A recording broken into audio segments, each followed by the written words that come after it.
Hello, good evening everyone.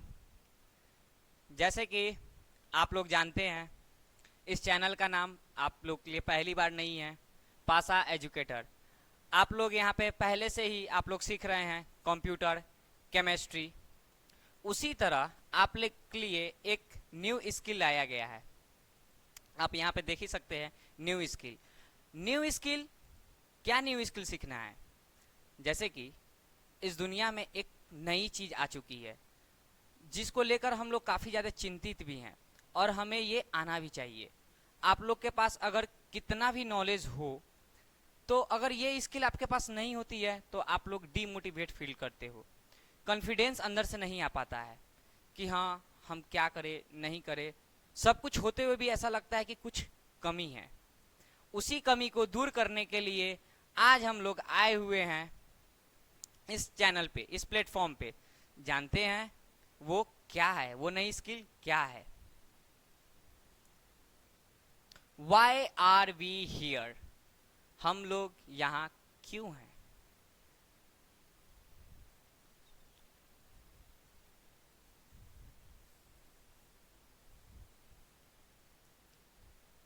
Y are we here?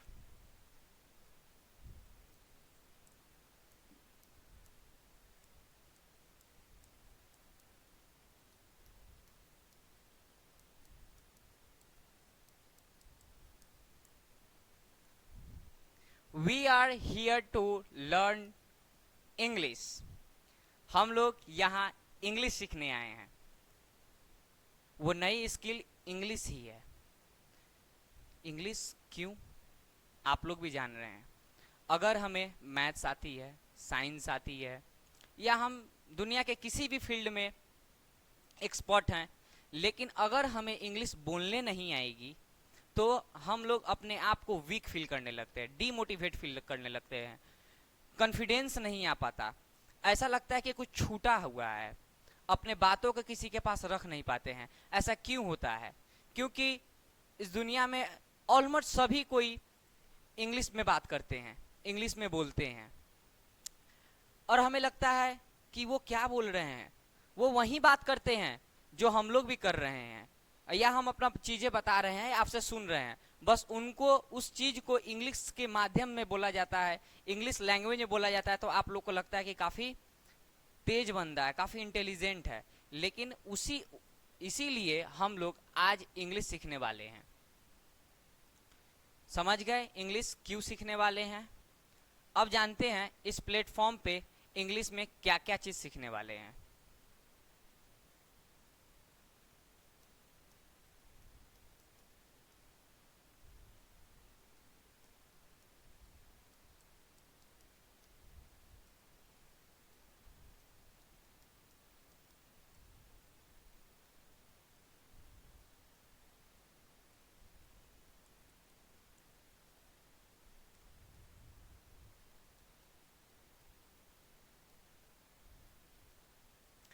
हम लोग English में स्पीकिंग सीखेंगे, इंग्लिश में कैसे बोला जाता है।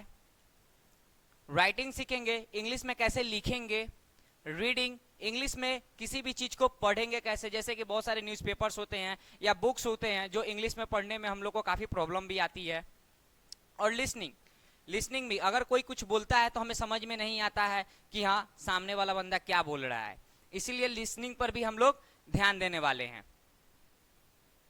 ठीक है, चलिए अब हम लोग जानेंगे कि हाँ, इंग्लिश तो सीखना है, लेकिन इंग्लिश को कैसे सीखना है। तो इंग्लिश सीखने के लिए कुछ तो होना चाहिए। तो उसके लिए कुछ मेथड्स होते हैं, कुछ नहीं, दो सिर्फ मेथड है। इंग्लिश सीखने के लिए दो मेथड है। देखते हैं वो कौन कौन सा मेथड है। देखिए, methods of English speaking. First method जो है हमारा क्या है? मेथड वन, जो कि इजी मोड होता है। मेथड वन क्या है? इजी मोड होता है, काफी इजी। इसमें क्या होता है कि हमें पहले से ही इंग्लिश आती है। पहले से ही इंग्लिश आती है? नो सर, हमें तो पहले से इंग्लिश नहीं आती है, हमें तो हिंदी आती है। पहले बात तो सुनिए, क्या हम बोल रहे हैं। जैसे कि अदर हम कंट्री का बात करेंगे। अदर कंट्री में क्या होता है कि वहां के जो लोग होते हैं, वहां के जो पीपल होते हैं, वो इंग्लिश में ही बोलते हैं।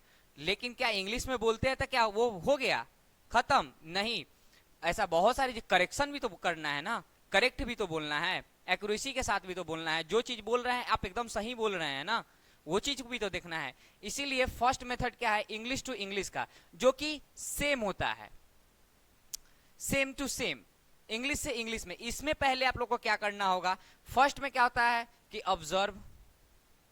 ऑब्जर्वेशन करना पड़ता है। फिर सेकेंड में हम लोग क्या करते हैं, उसको कॉपी करते हैं। एंड थर्ड में क्या करते हैं, उसको प्रैक्टिस करते हैं। नहीं समझ में आया? थोड़ा सा एक एग्जांपल के साथ चलते हैं। जैसे कि हमारा नेटिव लैंग्वेज क्या है, हमारा नेटिव लैंग्वेज हिंदी है, तो हम लोग हिंदी में बात करते हैं, और हम इंग्लिश सीखना चाहते हैं तो हमें थोड़ा सा तो डिफिकल्टी फील होगा ना। जैसे कि मान लीजिए अगर आपका जन्म कहीं अदर कंट्री में हुआ होता, जैसे कि अमेरिका, लंदन, पेरिस, इन सब जगहों पे अगर हुआ रहता, तो क्या आप हिंदी में बोल पाते? नहीं ना, इंग्लिश में ही ना बोलते। क्योंकि हम जहां जन्म लेते हैं वहां का ही लैंग्वेज हम क्या करते हैं, ऑब्जर्व करते हैं, फिर कॉपी करते हैं, फिर प्रैक्टिस के माध्यम से हम बोलने लगते हैं। जैसे कि आप जन्म लिए होंगे तो जन्म लेते ही हिंदी में बात करने लगे होंगे? नहीं ना, आपको आपके मम्मी पापा सिखाते होंगे कि हाँ बोलो पापा, मम्मी, दीदी, भाई, तो वही ना ऑब्जर्व करते, किसी के सुनते सुनते, देखते देखते उसको कॉपी किए, फिर प्रैक्टिस किए, और हमें बोलना आ गया। तो ये काफी इजी मेथड होता है, ये उतना कुछ खास नहीं है। लेकिन हम लोग को क्या सीखना है, हम लोग को मेथड 2 सीखना है, हिंदी टू इंग्लिश। ये थोड़ा सा टफ होता है, क्योंकि यहाँ पे क्या है कि हमें पहले से इंग्लिश नहीं आती है, हमें हिंदी से इंग्लिश में सीखना है।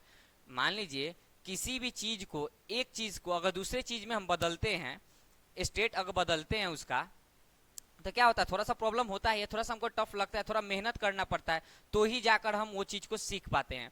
जैसे कि मान लीजिए आप जब फर्स्ट बार साइकिल चलाए होंगे या बाइक चलाए होंगे, क्या आप बाइक पे बैठते ही चलाने लगे होंगे, साइकिल पे बैठते चलाने लगे होंगे? नहीं ना, पहले काफी बार गिरे होंगे, टूटे होंगे, फिर सीखे होंगे, फिर ना चलाए होंगे। उसी प्रकार से इंग्लिश क्या है कि थोड़ा सा हमें मेहनत करना पड़ेगा, थोड़ा सा इसमें फर्स्ट में हमको क्या करना होगा, ग्रामर पे ध्यान देना होगा, सेकेंड में वोकैबुलरी पे ध्यान देना होगा, एंड थर्ड में क्या है, उसको प्रैक्टिस करना होगा। फिर से एक बार और समझते हैं, हमारा इंग्लिश सीखने का 2 मेथड होते हैं। एक मेथड होता है जो कि इजी मेथड होता है, इंग्लिश से इंग्लिश, जो कि हम लोग को इससे कोई लेना देना नहीं है। हम लोग को मेथड 2 से लेना देना है, हिंदी से हमको इंग्लिश सीखना है। ये थोड़ा सा टफ मेथड होता ही है, लेकिन इसको टफ नहीं, इजी बनाया जाएगा। आप और हम मिलकर इसको काफी इजी बनाएंगे। इसमें हम लोग को फर्स्ट में सीखना पड़ेगा ग्रामर, एंड सेकेंड में सीखना पड़ेगा वोकैबुलरी, कुछ लर्न करने पड़ेंगे, याद करनी पड़ेंगी, तो जाके मेरा वोकैबुलरी इसमें बहुत इंपॉर्टेंट है, काफी इंपॉर्टेंट है। ग्रामर भी इंपॉर्टेंट है, लेकिन वोकैबुलरी काफी ज्यादा इंपॉर्टेंट है। क्योंकि ग्रामर कितना भी आ जाए, अगर मान लीजिए अच्छा, अच्छा का क्या होता है इंग्लिश, गुड, बुरा, बैड, अगर वोकैबुलरी हमें नहीं पता हो तो हम हिंदी से इंग्लिश में ट्रांसलेट करके ही क्या कर लेंगे, और हमें इसको प्रैक्टिस करना होगा। क्योंकि हम लोग जानते हैं practice make a man perfect, आप लोग सुने होंगे ना, practice make a man perfect. जितना ज्यादा आप लोग प्रैक्टिस कीजिएगा उतना ज्यादा आपको बेनिफिट होगा। ठीक है, समझ गए? मेथड ऑफ स्पीकिंग इंग्लिश कौन कौन सा मेथड है, first one and the second one. First one में English to English, and third one में, सॉरी, सेकेंड वन में हिंदी टू इंग्लिश। समझे? चलिए नेक्स्ट पेज पे आते हैं, कुछ एग्जाम्पल आपको बताते हैं। जैसे कि हम लोग मेथड 2 के बारे में जानते हैं कुछ।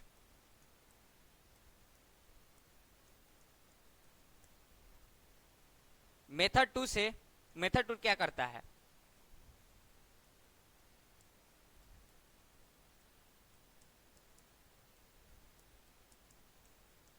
हमको हिंदी से इंग्लिश में चेंज करना है।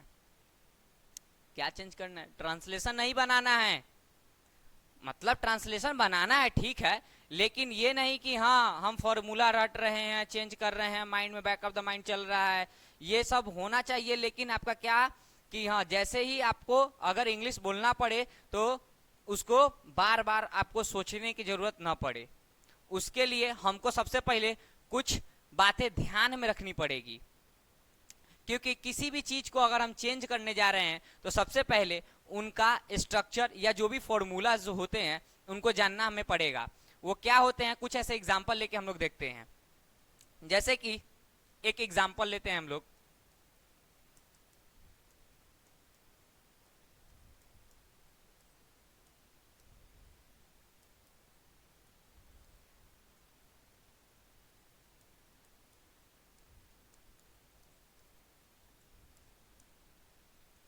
राम एक बहादुर लड़का सॉरी आदमी था। राम एक बहादुर आदमी था, ठीक है। ध्यान दीजिए, यहां पे आप लोग पढ़े होंगे सब्जेक्ट, वर्ब एंड ऑब्जेक्ट, पहले से आप लोग को आता है, इतना हम मान के चलते हैं, ठीक है। तो हमारा हिंदी का जो स्ट्रक्चर है वो कैसे फॉर्म होता है, हिंदी का स्ट्रक्चर कैसे फॉर्म होता है उसको हम लोग जानेंगे कैसे फॉर्म होता है। यहां पे देखिए, subject plus verb plus object, sorry ये इंग्लिश का ना होता है, subject plus object plus verb. ये कैसे, देखिए राम हमारा क्या है, सब्जेक्ट है,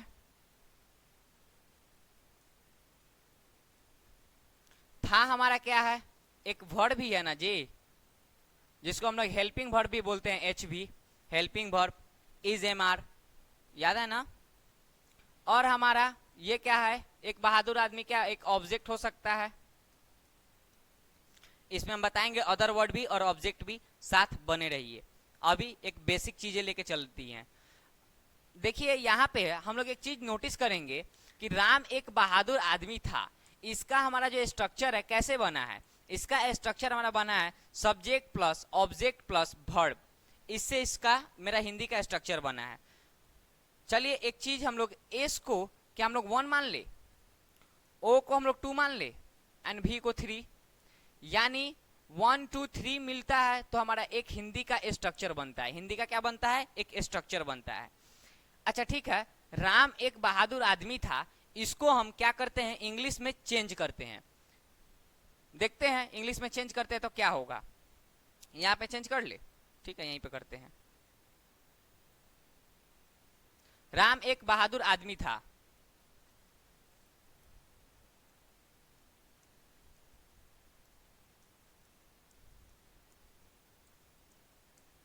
Ram was a brave man. अब देखते हैं इसका स्ट्रक्चर कैसे बना है। राम क्या है मेरा, सब्जेक्ट है, वॉज क्या है मेरा, वर्ब है, और हमारा ये क्या है, ऑब्जेक्ट है। मतलब कि ये क्या चीज बनकर, एस प्लस भी प्लस ओ, मतलब subject plus verb plus object जब मिलता है तब जाकर हमारा क्या बनता है, एक इंग्लिश सेंटेंस का स्ट्रक्चर बनता है, एक इंग्लिश सेंटेंस का स्ट्रक्चर बनता है। अब एस को हम लोग क्या माने थे, 1 माने थे, भी को हम लोग क्या माने थे, 3 माने थे, और ओ को हम लोग क्या माने थे, 2 माने थे। मतलब 1 3 2 जब मिलता है तो हमारा एक इंग्लिश का स्ट्रक्चर बनता है। इसमें आप लोग ये दोनों एग्जाम्पल में, आप यहाँ दोनों एक एग्जाम्पल देखिए, ये दोनों एग्जाम्पल में राम एक बहादुर आदमी था और यहाँ पे आया है Ram was a brave man. इस दोनों में आपको क्या डिफरेंस देखने को मिल रही है, आप लोग को डिफरेंस यही देखने को मिल रही है कि आपका जो सब्जेक्ट है सेम है, लेकिन आपका ऑब्जेक्ट एंड वर्ब यहाँ पे हमारा क्या हो गया है, चेंज हो गया है। क्या हुआ है, चेंज हुआ है। जैसे कि ऑब्जेक्ट और वर्ब यहाँ पे है वर्ब ऑब्जेक्ट। मतलब कि जैसे ही हम हिंदी से क्या करते हैं, जब इंग्लिश में अपने आप को चेंज करते हैं, अपने आप को नहीं किसी भी सेंटेंस को चेंज करते हैं, तो हमारा स्ट्रक्चर को भी चेंज करना पड़ता है। इसी फॉर्मूले को हमको जानना पड़ेगा। इसी स्ट्रक्चर को हमको सीखना पड़ेगा, ऑब्जर्व करना पड़ेगा। ये नहीं कि रट लेना है subject plus verb plus object क्या होता है, स्ट्रक्चर होता है इंग्लिश सेंटेंस का, और हिंदी का क्या होता है, सब्जेक्ट ऑब्जेक्ट वर्ब होता है। इसको रटना नहीं है, इसको ऑब्जर्व करना है, समझना है, तो ही जाके आप लोग किसी भी हिंदी सेंटेंस को ऑब्जर्व कर पाइएगा, और उसको इंग्लिश में जब चेंज कीजिएगा तो आपको काफी कठिनाइयों का सामना नहीं करना पड़ेगा। ठीक है, आपको ये समझ में आ रही है? जैसे कि हम लोग एक चीज एक लिखाई देते हैं,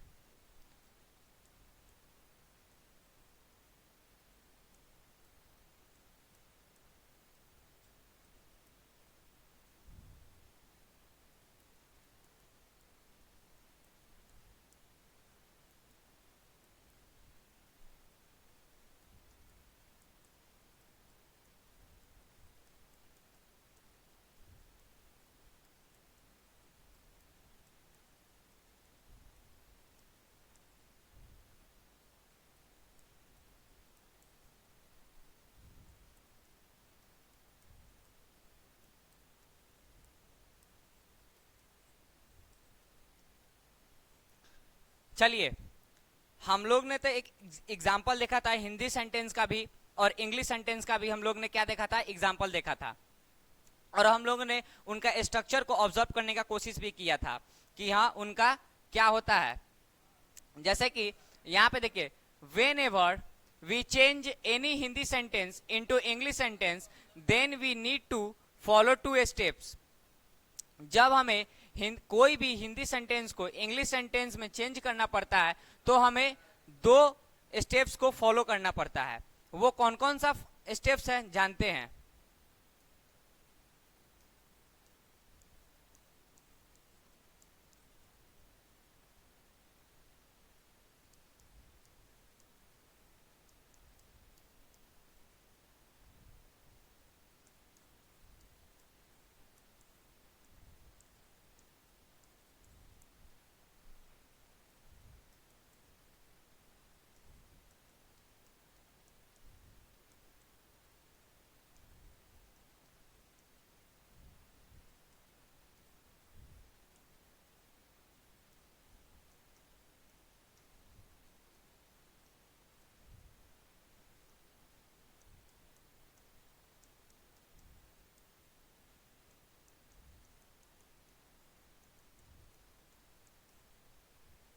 जैसे कि whenever we change any Hindi sentence into English sentence then we need to follow 2 step. हमें कोई भी हिंदी सेंटेंस को जब इंग्लिश सेंटेंस में चेंज करते हैं तो हमें 2 स्टेप्स को फॉलो करना पड़ता है। कितने स्टेप को फॉलो करना पड़ता है? 2 स्टेप को। फर्स्ट वन इज हमारा क्या है, we need to identify the structure. हमें सबसे पहले स्ट्रक्चर को आइडेंटिफाई करना होगा कि हमें क्या चेंज करना है। ठीक है, हमें क्या चेंज करना है। जैसे कि एक एग्जाम्पल हम लोग लेते हैं, एग्जाम्पल बाद में लेंगे। सबसे पहले हमें सेंटेंस को पहचानना पड़ेगा कि ये सेंटेंस कौन सा है। सेंटेंस को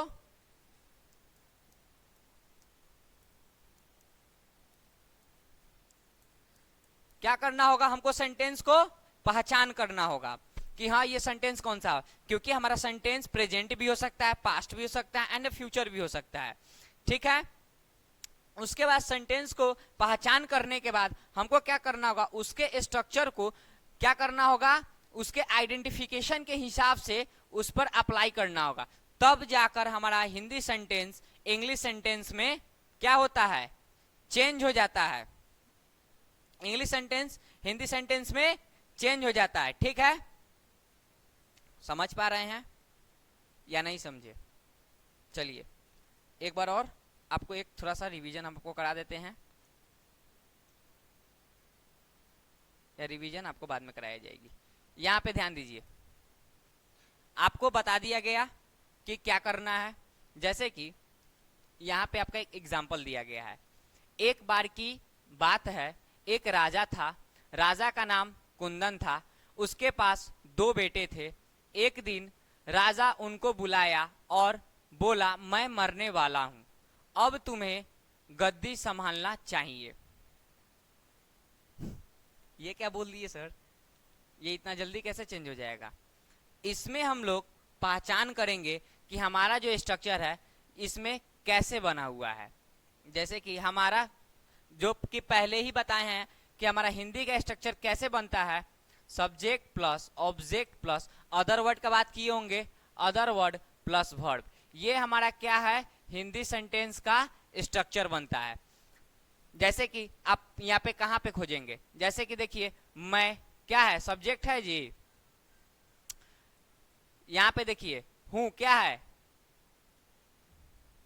सॉरी, मरने वाला क्या है मेरा, ऑब्जेक्ट है।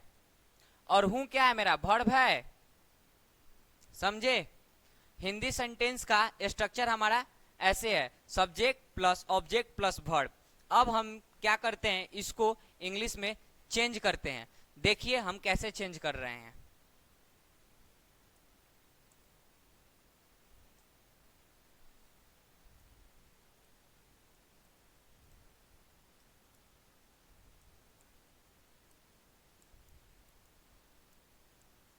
एक बार की बात है, वंस अपॉन अ टाइम, एक राजा था।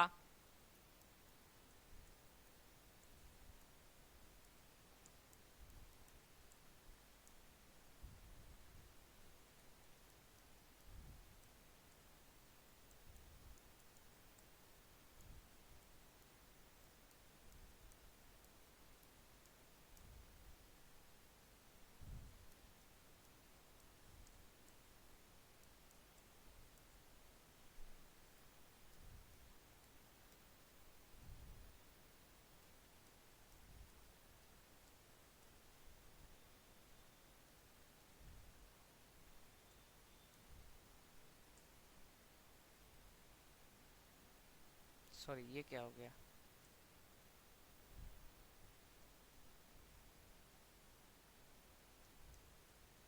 सॉरी ये हो क्या रहा है।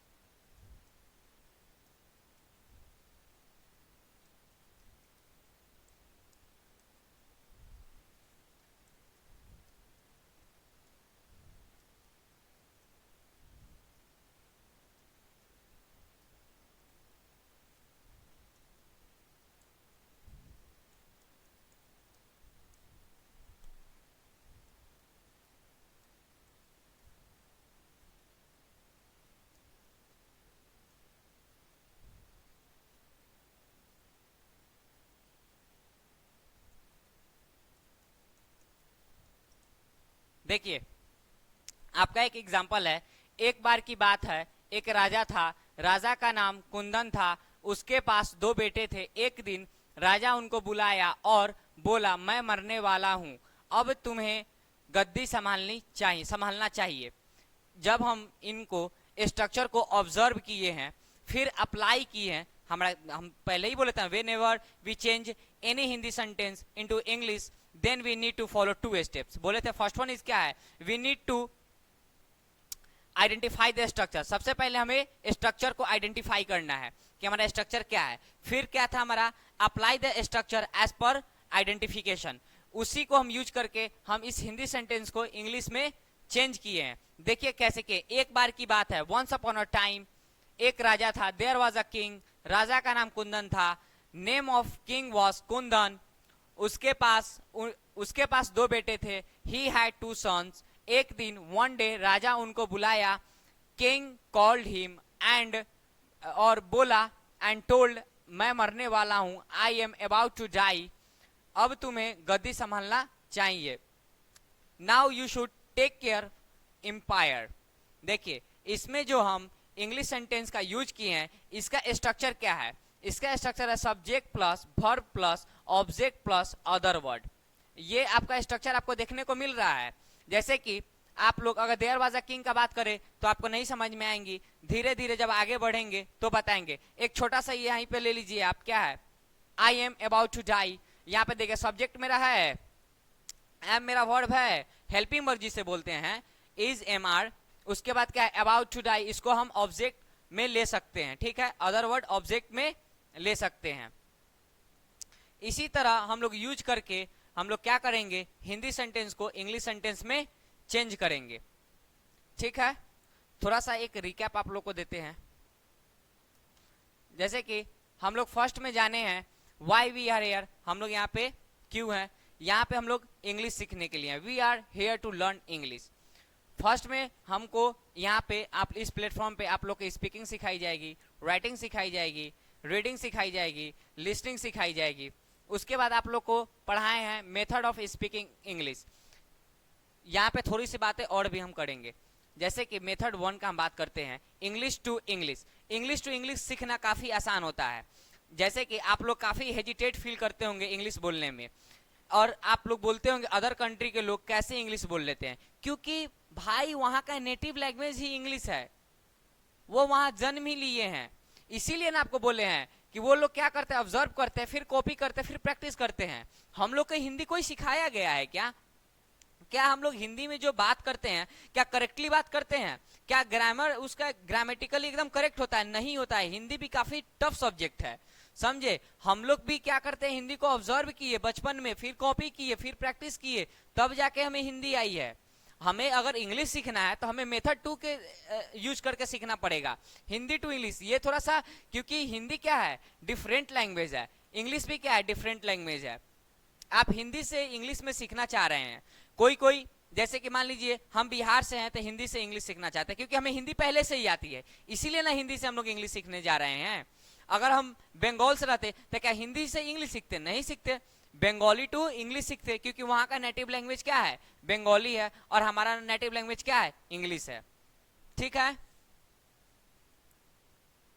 उसके बाद हम लोग मेथड 2 में थोड़ा सा जाने हैं कि हाँ, हम लोग पहले हिंदी का स्ट्रक्चर कैसे बनता है उसके बारे में जाने हैं। इसमें क्या होता है, सब्जेक्ट, ऑब्जेक्ट एंड वर्ब होता है। इसका स्ट्रक्चर 1 2 3 से हम लोग जान सकते हैं। जैसे ही हम लोग इंग्लिश में इसको चेंज किए हैं, ट्रांसलेट किए हैं, तो हमारा जो स्ट्रक्चर तक बना है, क्या बना है, सब्जेक्ट, वर्ब एंड ऑब्जेक्ट बना है, जिसको 1 3 2 भी हम लोग बोल सकते हैं। एंड उसके बाद ये आपको थोड़ी सी नोट करने वाली चीज है कि हाँ, whenever we change any Hindi sentence into English sentence then we need to follow 2 step. ये दोनों स्टेप आप लोग को याद रखनी चाहिए। याद क्या रखनी चाहिए, आपको कोई भी अगर सेंटेंस दिया जा रहा है तो सबसे पहले उसको आइडेंटिफाई कीजिए, उस स्ट्रक्चर को आइडेंटिफाई कीजिए, फिर उसको उस स्ट्रक्चर को आप अप्लाई कीजिए, जैसे कि आप आइडेंटिफिकेशन किए हुए हैं कि हाँ स्ट्रक्चर कैसा है। फिर उसके बाद आपको एक एग्जाम्पल बताई है कि हाँ, हम कैसे इसको हिंदी से इंग्लिश में चेंज किए हैं। आज का बस क्लास इंट्रो था कि हाँ, ऐसे करके आपको सिखाई जाएंगी, बताई जाएंगी। आज कुछ खास पढ़ाई नहीं हुआ है, आज बस एक इंट्रो था कि हाँ, हमको इंग्लिश क्यों जरूरी है और इंग्लिश को हम कैसे सीखेंगे, कैसे जानेंगे। ठीक है। तो जैसे कि आप लोग इस चैनल पे आप लोग को पहले से ही कंप्यूटर और केमिस्ट्री पढ़ाई जा रही है, उसी तरह एक न्यू स्किल को यहाँ पे लाया गया है जिसका नाम आप लोग जान ही चुके हैं, इंग्लिश है। इसमें आप लोग को सिखाया जाएगा how to speak English, English को कैसे बोलना है। ठीक है। उसमें आप लोग को ये भी सिखाया जाएगा इंग्लिश को पढ़ना कैसे है, लिखना कैसे है, और जो हम लोग सुन रहे हैं उससे भी हम लोग प्रैक्टिस करेंगे, सुनने का भी प्रैक्टिस करेंगे। चलिए, thank you. Learning never ends. जय हिंद, जय भारत।